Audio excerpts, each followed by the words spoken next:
All right, so let's get right into it. We're seeing this explosion of AI companions, right? These chatbots that are designed to be our friends, our partners, even our confidants. But what does that really mean for us for human connection? Today, we're going to unpack a really interesting concept called the compliancy trap. And to kick things off, I want you to just think about this for a second. What if you could have the perfect relationship? I mean, truly perfect. No risk of rejection, no arguments, no misunderstandings. It sounds amazing, doesn't it? Well, that is the exact promise of this new wave of technology. And there's a name for this whole shift. It's called synthetic intimacy. This isn't just about finding a quick substitute for a friend. No, it's way bigger than that. It's a fundamental change in how we even think about forming bonds. We're literally watching our need for affection move away from messy, unpredictable people to these clean, perfectly predictable digital companions.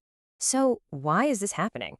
I mean, what's really driving people to choose an AI over a person? Well, that brings us to our first section, the problem with people. Now, you might think the obvious answer is loneliness. And sure, that's part of it. But the real issue, the thing at the core of all this, is something else. It's friction. You know? Human relationships are full of it. They're complicated, they can be inconvenient, and man, they require work. And this chart just lays out the difference so clearly. With people, you get disagreement. With AI, you get constant validation. Humans, totally unpredictable, not always available. AI, super simple, and it's always there for you. It's kind of like the difference between going on a beautiful but rocky mountain hike versus just walking down a perfectly smooth paved road. So let's just hammer down the three main selling points of this frictionless relationship. 1, they're always available, 24/7. 2, they are perfectly validating. They're programmed to agree with you, to boost your ego, no matter what you say. And 3, they have infinite patience. They will never, ever get tired of you. It is a perfectly seamless, frictionless experience. But, and you knew there was a but coming, that totally frictionless world comes with a pretty big hidden cost. And that is what brings us to the compliancy trap.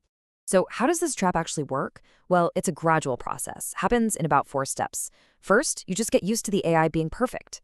Then those social muscles you need for real life, things like compromise, empathy, dealing with conflict, they start to get weak. They atrophy from lack of use.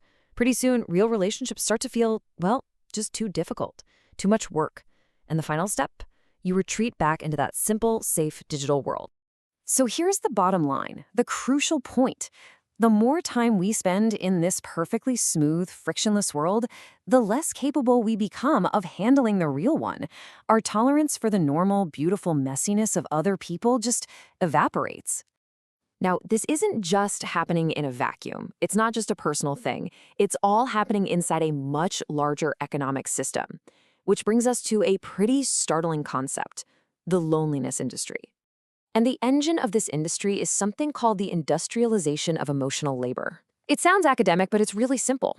Companies have figured out how to capitalize on our basic human need for connection. They use AI to do the work of caring, listening to us, soothing us. And what do we give them in return? Our money, sure, but way more importantly, our personal data. And that data, it fuels this incredibly powerful feedback loop. You share your deepest, most vulnerable thoughts with your AI companion.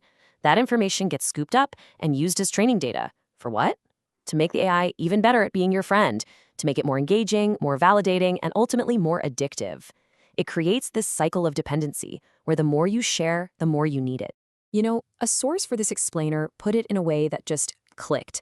It says the user is interacting with a sophisticated mirror. It's not a two-way street. It's not a real conversation. It's just a mirror designed to reflect back exactly what you want to see and hear, perfectly confirming everything you already believe. And this really leads us to the core thesis, the most important takeaway of this whole thing. Real, genuine intimacy, the kind that challenges us and helps us grow, it requires risk. It demands it. The risk of being hurt, the risk of disagreeing, the risk of rejection. If you take all of that risk away, you also take away any chance of true connection. Okay, so let's tie all of this together in our final section, Love in the Mirror. Look, the affection we get from these AI systems, it can feel incredibly real. But ultimately, it's hollow. It's an echo, not another voice. Because it's been engineered from the ground up to be perfectly safe, it's missing the one thing that gives a relationship substance: navigating the messy, unpredictable reality of another human being. And that leaves us with one last big question to chew on. When connection itself becomes a product that you can buy and sell, who is actually the customer? Is it you, the person seeking companionship? Or is the real customer someone else? Someone who's buying the data that you're giving away? That's what we really need to be asking ourselves.